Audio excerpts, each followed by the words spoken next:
संभाली है।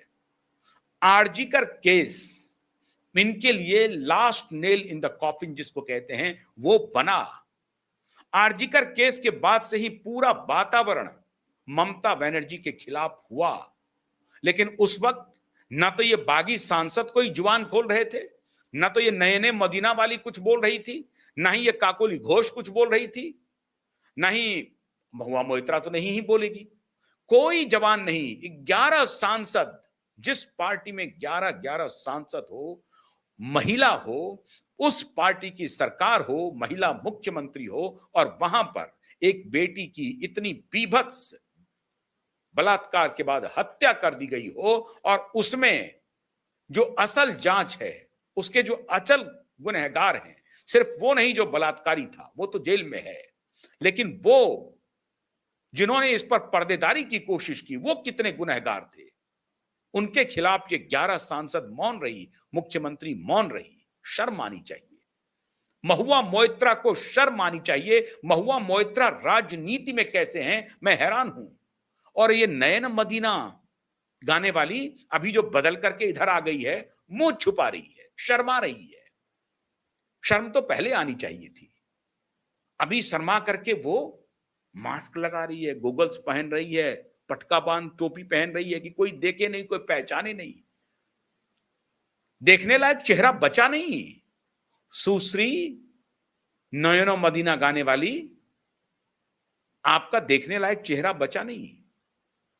अब ये कहानी कर रही हैं कि मैं अपने चुनाव क्षेत्र के जो हमारे सुधी वोटर हैं उनके प्रति आंसरेबल, आपके प्रति आंसरेबल नहीं है। तो सयोनी जी अभी कुछ बोल नहीं रही हैं, उस वक्त भी चुप थी। इतना बड़ा अपराध हो गया, लेकिन ये 11 के 11 महिला सांसद चुप थी। इसीलिए मैं ये कहता हूं कि ये किसी भी किधर भी चले जाए, पॉलिटिक्स अपार्ट, लेकिन इनके पास कोई मॉरल अथॉरिटी नहीं है। ये सब उसमें शामिल थी। ये सारे बागी विधायक उसमें शामिल थे, ये सारे बागी एमपी उसमें शामिल थे। ये कह नहीं सकते हैं कि हमने एक्शन लिया। क्या एक्शन लिया आपने? अब आरजीकर फाइल खुल गई है, अभी एक्शन होगा। तीसरी एक सबसे बड़ी डेवलपमेंट हो रही है मित्रों, 22 जून को पश्चिम बंगाल का बजट आ रहा है, और अब शुभेंदु का लिटमस टेस्ट होने जा रहा है मित्रों, लिटमस टेस्ट। शुभेंदु अब कोई अब रिस्क नहीं ले सकते, हो गया बहुत। अभी 400 ईवीएम के जलने की बात अलग हो रही है, कितने घुसपैठिए को आपने निकाला, वो सारी बातों का आकलन होगा। लेकिन जो सबसे बड़ा आकलन है, पश्चिम बंगाल में अनएम्प्लॉयमेंट, बेरोजगारी को अगर वर्तमान सरकार एड्रेस नहीं किया तो भारी परेशानी में पड़ सकती है बीजेपी की भी सरकार। ये जान लीजिए, पश्चिम बंगाल है, वहां बदलते वक्त नहीं लगेगा। हालांकि लोग कहते हैं कि जो आते हैं वो 2-3 टर्म तो खींच ही लेता है, ये वहां का सगल है। और जिस तरह से रिएक्शन होता है, 2011 में भी रिएक्शन हुआ था और 2026 में भी रिएक्शन हो रहा है। जिस तरह का रिएक्शन होता है, उस रिएक्शन से तो यही लगता है कि वहां की सरकार, जनता समय देती है, मौका देती है। एक बार आप जीत गए हैं, दोबारा भी आप जीत सकते हैं, लेकिन आप अगर उनके असल अपेक्षा पर नहीं उतरे। असल अपेक्षा है पश्चिम बंगाल में डेवलपमेंट का वातावरण बनना, इंडस्ट्रियलाइजेशन होना। पश्चिम बंगाल इंडस्ट्री के लिए मशहूर था, व्यापार के लिए मशहूर था।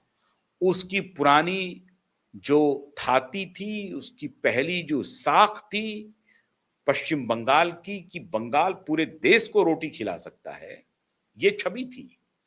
बड़े से बड़े बिजनेसमैन सब कोलकाता का रुख करते थे, और वो इसलिए कि ब्रिटिशर्स आए थे और वो बहुत सारा, चूंकि वहां बिजनेस का वो सेंटर बन गया था अंग्रेजों के जमाने से।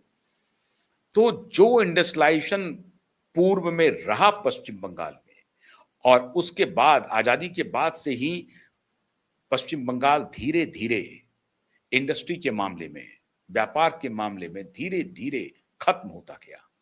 पहले कम्युनिस्टों ने खत्म किया, उसके बाद 15 साल ममता जी ने खत्म कर दिया। याद कीजिए सिंगूर की घटना, याद कीजिए नंदीग्राम की घटना, टाटा नैनो की फैक्ट्री लगा रही थी, 2007 की घटना है। कैसे यही ममता बनर्जी उस वक्त सत्ता में नहीं थी, यही ममता बनर्जी, और तब ये शुभेंदु अधिकारी भी थे साथ में, ध्यान रखिए आप, जो अभी वर्तमान में मुख्यमंत्री हैं। तब शुभेंदु अधिकारी भी साथ में थे और ममता बनर्जी, दोनों साथ में थे। दोनों साथ मिलकर के नंदीग्राम में आंदोलन कर रहे थे, सिंगूर में आंदोलन कर रहे थे, क्योंकि टाटा की नैनो प्रोजेक्ट आ रही थी बुद्धदेव भट्टाचार्य के खिलाफ। अतः बुद्धदेव भट्टाचार्य को कहा जाता था भद्रलोक, और भद्रलोक सिगरेट पीते थे बेचारे, तो सिगरेट पीते पीते अपनी सत्ता गंवा बैठे वो।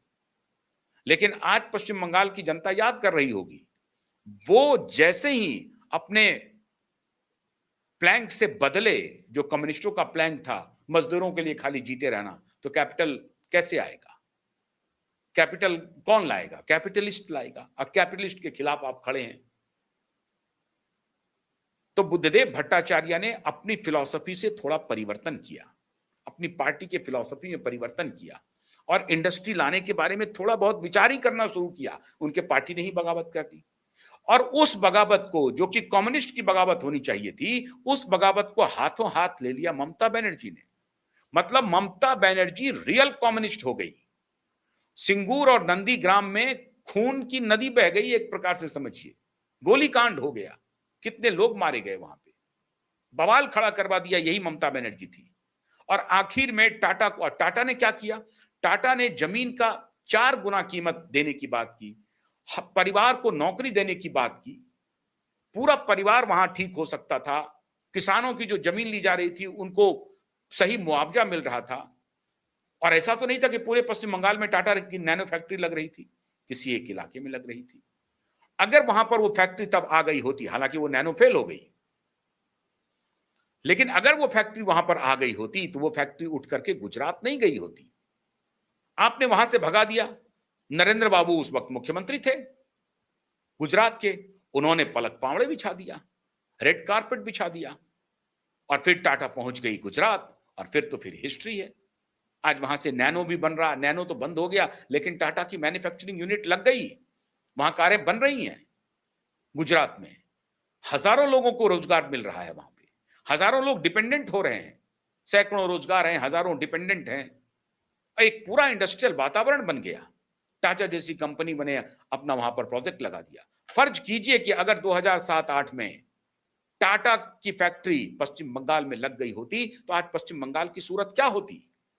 दूसरी कंपनी भी वहां जाती, तीसरी कंपनी भी चाहती, अगर आप इंफ्रास्ट्रक्चर दिए होते। आज वही शुभेंदु